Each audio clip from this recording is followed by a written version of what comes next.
Captain's log, star date more or less unknown.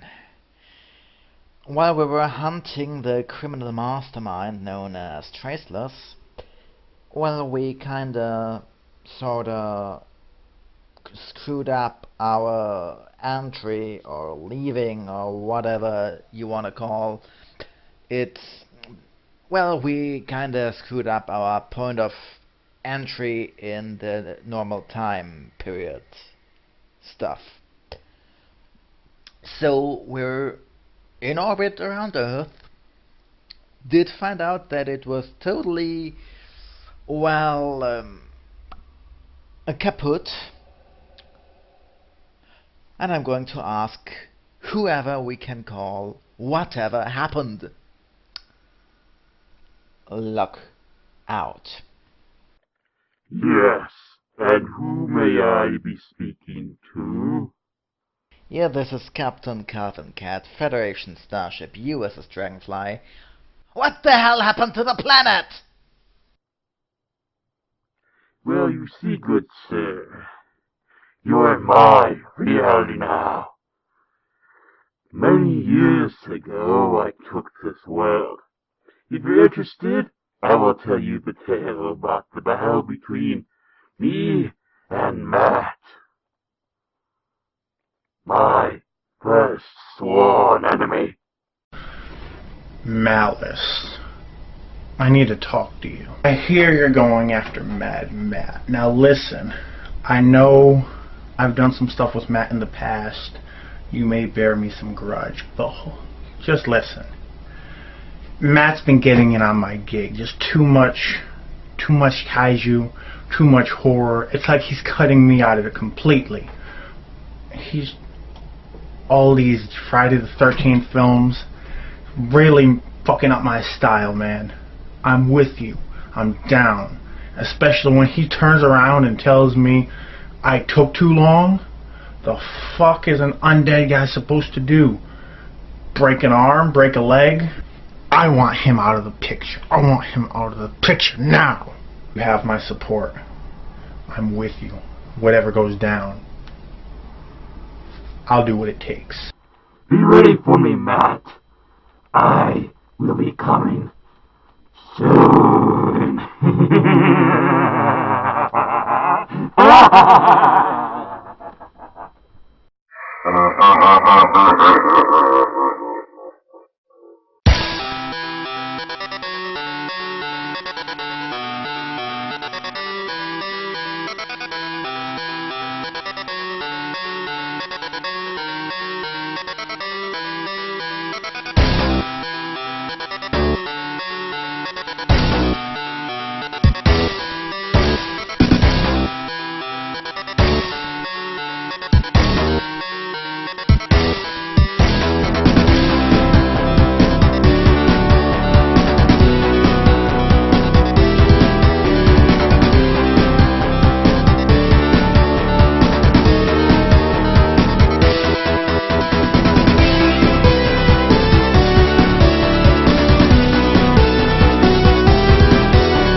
Hello everyone! So yes, the opening's finally done, and we're ready to get this sucker rolling because season finale, I'm pretty sure there's going to be something big and epic by the end of this little review. So, yeah, moving right along, let's talk about our movie for today. Wait! If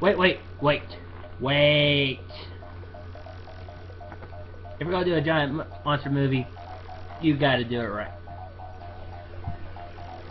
Welcome back to the Daikaiju Fight Club, the very best giant monster movies have to offer. Tonight's lightweight match is Frankenstein versus Baragon. Over to the mean, lean German machine. Frankenstein stands 20 meters tall, 200 tons. Both monsters does not have wingspan or airspeed, so we're not going to worry about that part. Frankenstein's not affiliated with any known faction. Some suspect the Shadow Syndicate, but from the looks of things, it does not. Yes, the power to regeneration of any damage he sustains is very much it's a flesh wound. Any damaged parts that fall off of him will become minions later on. The best example, the Gargantuas from War of the Gargantuas. He has a grappler, being humanoid, he has advanced intelligence, and could create and improvise weapon on the environment itself. On the other side, the jet being of fire, Baragon, standing or lengthwise 25 meters tall, 250 tons, an elemental jet being officially classified as a pterosaur. I don't know, most that we've seen him, he is an elemental jet. He has a heat ray or fire breath depending on what you're going on. He has horns, he has claws, he can burrow, and he is a good body slammer. This is the first fight for them. No wins or losses for each. Then at the odds, even despite being 5 meters shorter and 50 tons lighter, Frankenstein is a 70 over Baragon's 30. Anyways, thanks for the beer. Nice contribution to the effort. And now, back to you, sports fans. Where? How? What? There? Whoa! Hey! Whoa! Huh? What? What? Yeah. Anyway, the movie. We basically open up this movie with what seems to be like your typical Universal Frankenstein movie. Only it's actually in color and somewhat colorful in the chemicals that are in the tubes here. We get a mad scientist who has a beating heart in a suitcase, and it is apparently the heart of Frankenstein. Yeah, before we go any further into this video, I would agree with some people on a certain level that yes, the Frankenstein's monster was never named, and ergo is called the Frankenstein's monster.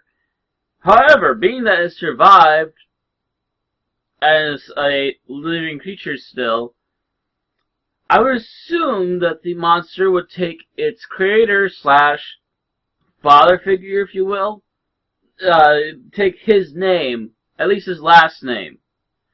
So technically I have to agree with Linkara and also my childhood self that, yeah, he's called Frankenstein. If nothing else, he has at least the last name Frankenstein because of his father slash creator. So, nitpickers, yeah. The heart is taken to Hiroshima, just in time for it to be hit by the nuke! Added to this, there's rumors of a wild child that are running around Hiroshima, and even 20 years later, he's apparently still out there, despite the city having been fixed at this point. However, our main story really starts up with the boy running out of food and starting to hunt down animals throughout the city. Eventually, he is found and befriended by scientists trying to find a way to cure radiation sickness and save lives. But as they continue to study him, he continues to grow immensely in size, and continues to get bigger and bigger as time goes on, hence forcing them to feed him bigger and bigger amounts of food to keep up. Which then, of course, leads up to his breaking free. At the same time that he breaks free, another monster named Baragon is striking out and killing both animals and humans, unlike Frankenstein, who has only been eating animals for food. Obviously, these two monsters were destined to have to fight each other, and by the last quarter of the film, they finally do start fighting each other. Frankenstein does technically win the fight, and saves many more human lives from being destroyed by Baragon, but in most normal versions of this film, there's a chasm that finally opens up as the ground quakes, and both Baragon and Frankenstein are sucked into it. Never to be seen again, but hinted at that he might return someday. But because there's an alternate ending, I actually have to talk about the ending of this film. The alternate ending, Frankenstein still kicks Baragon's ass and kills him until destroy all monsters, which is sadly lacking in a Frankenstein's monster, which really should have been there because that would have been freaking awesome. But I'm also kind of thinking that maybe they pull name issues and stuff on this film, so that's why they never did any more Frankenstein movies. Just a thought. But anyway, Baragon defeated, there's another quake, but this time, Frankenstein goes running off and finds a giant octopus. A giant octopus, which I might add, is also in the beginning of the next film in this two-part series. Frankenstein and the giant octopus go at it, and the octopus does kind of seem to win this fight, however. Both it and Frankenstein go tumbling into the water, never to be seen again. But the remains of Frankenstein are both on shore as well as trapped in the ocean. And these parts would then gather together and become the monsters for the next movie, or the Gargantuas. But that's an entirely different story. So, plot basics out of the way, let's talk about this film. Overall, I think this movie is actually a fairly good one. It brings back most of the hit people behind the creation of the Godzilla films to do something other than just another Godzilla movie. The makeup of the monsters, despite looking odd at some angles, are rather well done, and there's a few small animal effects that just sadly don't work in this movie, and it's obvious why they don't ever do this ever again. But overall, I get the feeling that they were making this movie not only wanting to just have fun with it, but also having something to test out their special effects ideas and to help improve for the next Godzilla film. And now for the other versions of the film. To be honest, there's not been that many changes made between the Japanese and American versions.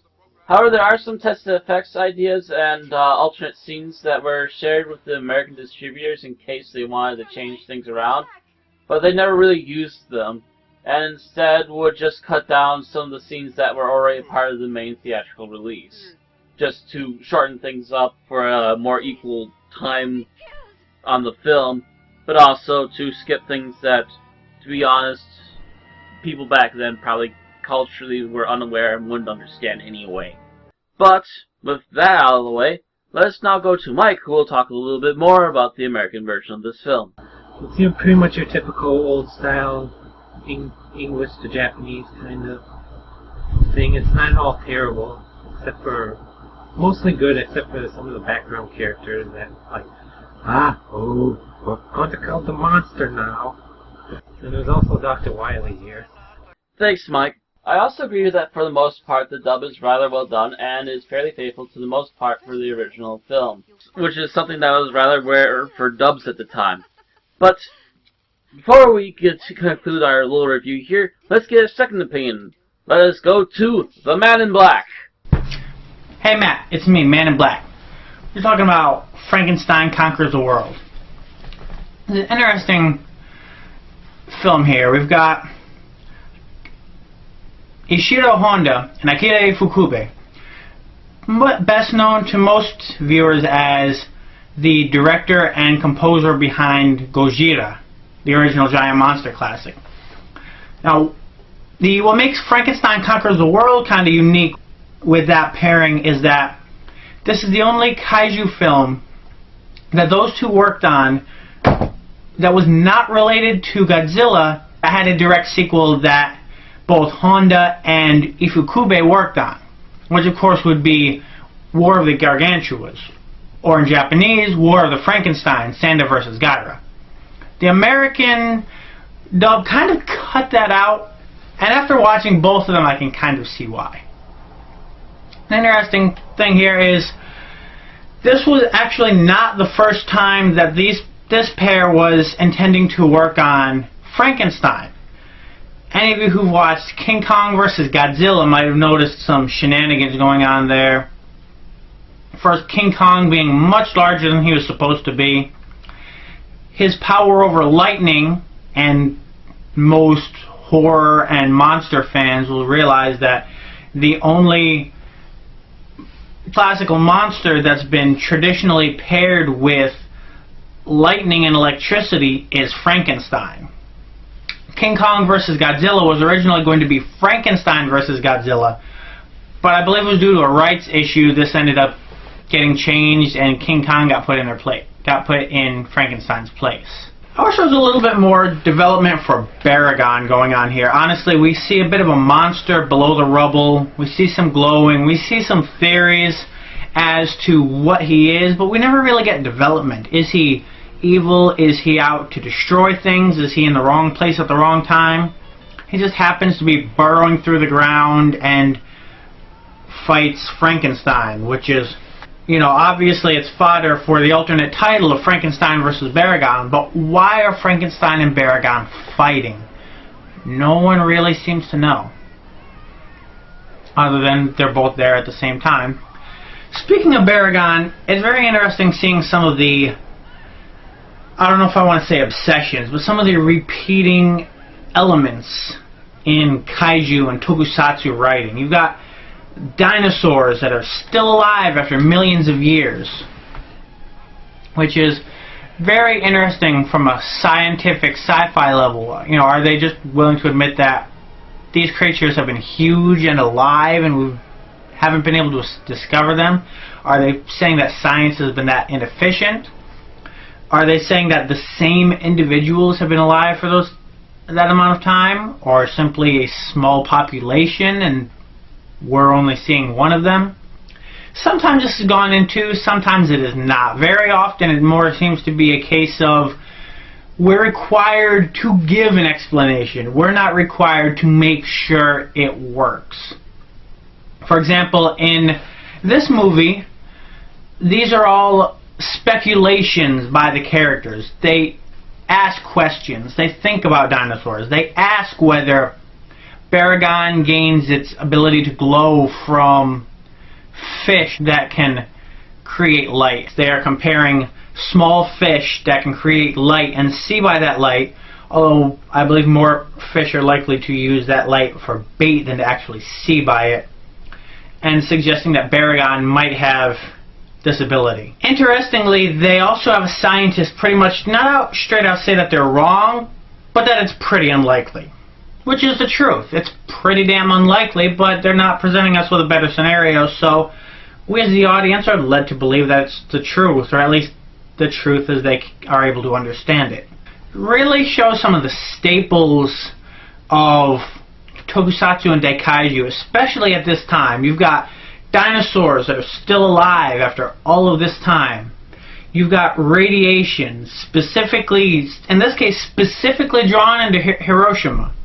A lot of films, Japanese films in the 60s were very tied into the ending of World War II, for obvious reasons. And then, of course, you've got the weird animal powers. I'm pretty sure I've seen those before as well. And even if you look at Godzilla, dinosaur that was changed by radiation. That's just one example, the most well-known. But these are definitely staples of the daikaiju genre. It might be the earliest film I've seen this in, but we actually have sequel baiting here. Frankenstein dies in a semi-glorious fashion, and yet they're very clear he's not dead.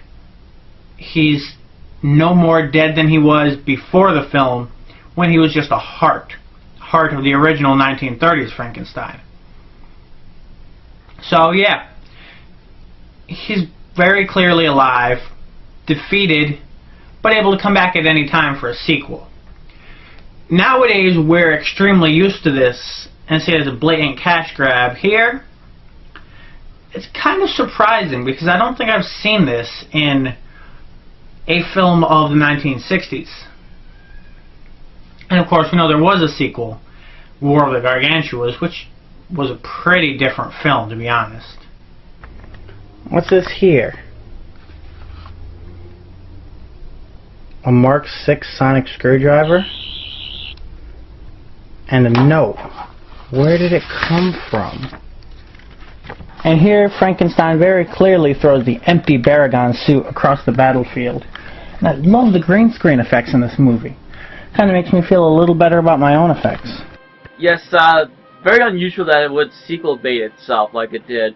But I would also have to agree, too, that, yes, some of the effects towards that last fight didn't quite work, and there's also the ammo effects that didn't quite pull off quite that well either.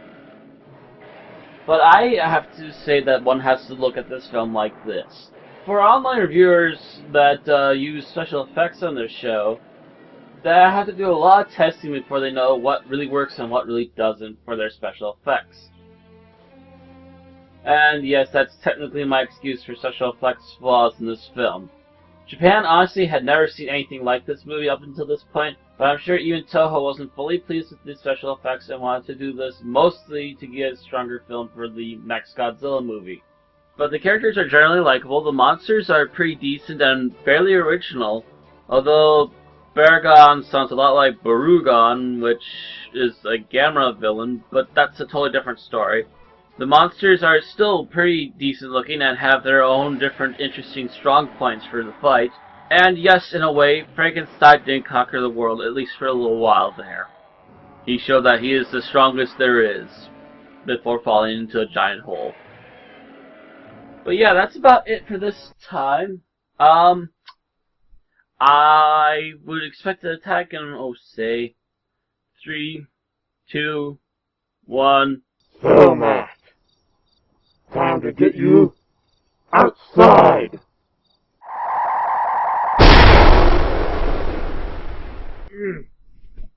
What I tell ya? Henshin! Alright. Cabot, live feed to everyone that's available. Let everyone see what's going on right now. And, Mike, watch out for yourself. You're in the same time as I am, he might also try to attack you. Let's do this. Okay, I got it.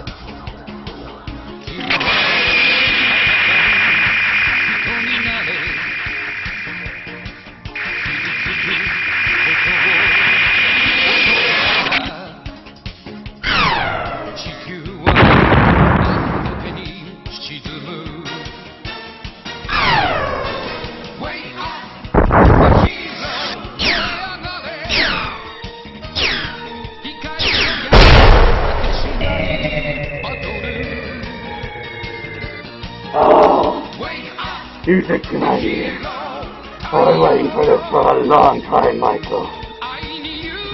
You're mine.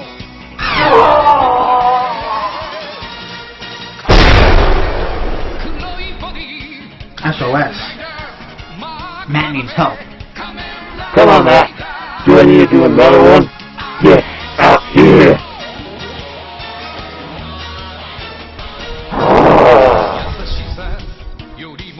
You know, Malice, what's your problem now? What do you mean, Matt? No, seriously.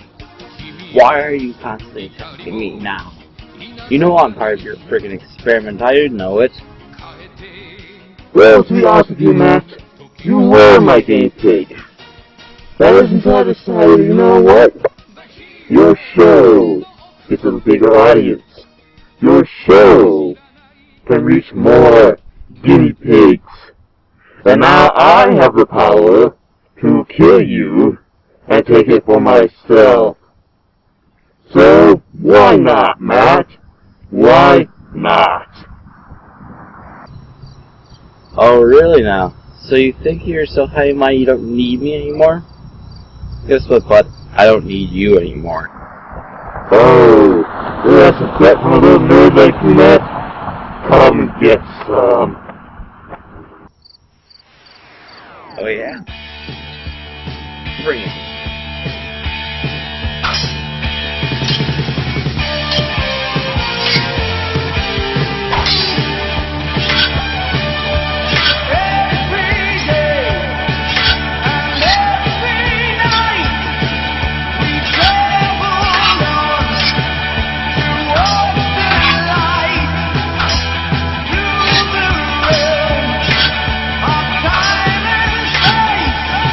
Until we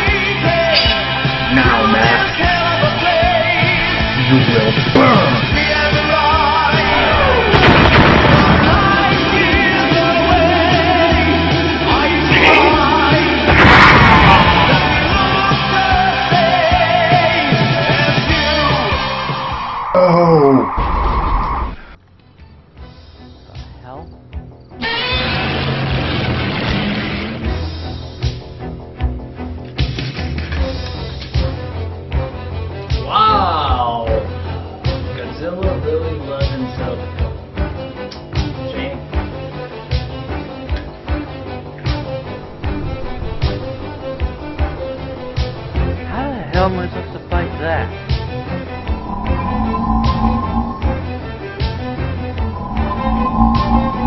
Oh.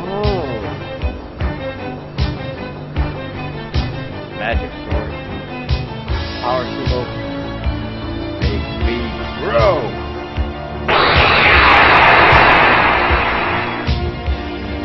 I got the SOS. I'm ready too. Oh, shit. No, Matt. Damn it, it's too late.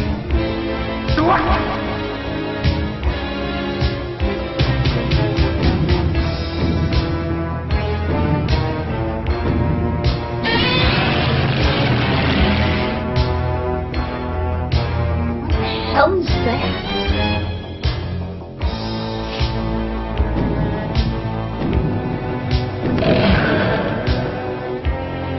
Oh my god!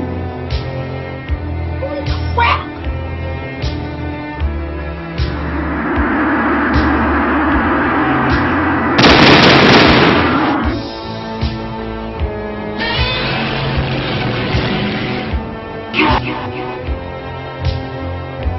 Come on, guys. Fall back. Retreat. It's too late to help Matt.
At least mouth didn't follow. Oh, shit.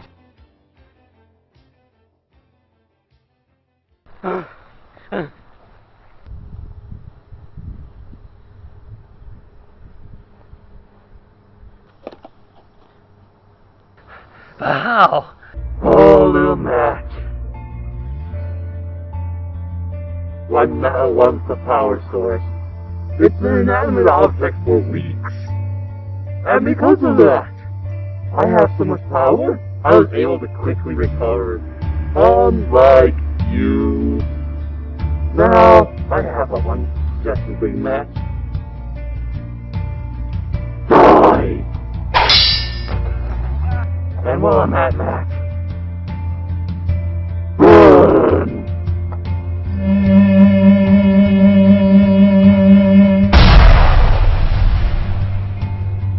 Ah, yes.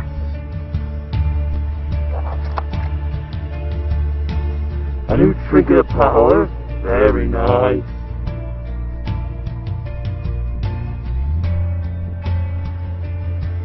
A new pair of gloves.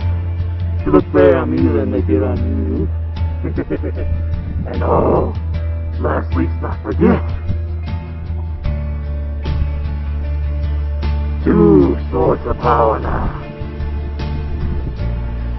Combined. Yes.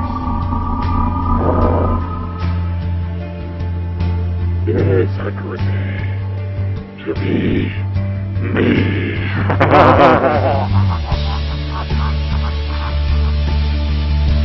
And since then, this world has been mine. There are other worlds that have the same battle. Not all of them ended in my favor. But this one in particular, in this world, was sent in my favor. And I took this dying world and made something of it. And now, intruder from another world. Go back to your reality and leave mine alone. And in case you don't know why you should, I will check your utensils and find out that I have many massive weapons aimed at you already. And I'm in a particularly good mood in laying you off. Oh, you could blow us out of the sky? Well, we don't want that. Okay, I guess we're got that. Yeah, so please, do yourself a favor. Leave. While I'm still letting you. Bye-bye. Goodbye.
That's you, moron. That's what you get for imitating Kamen Rider fights instead of Power Rangers. Now we're fucked.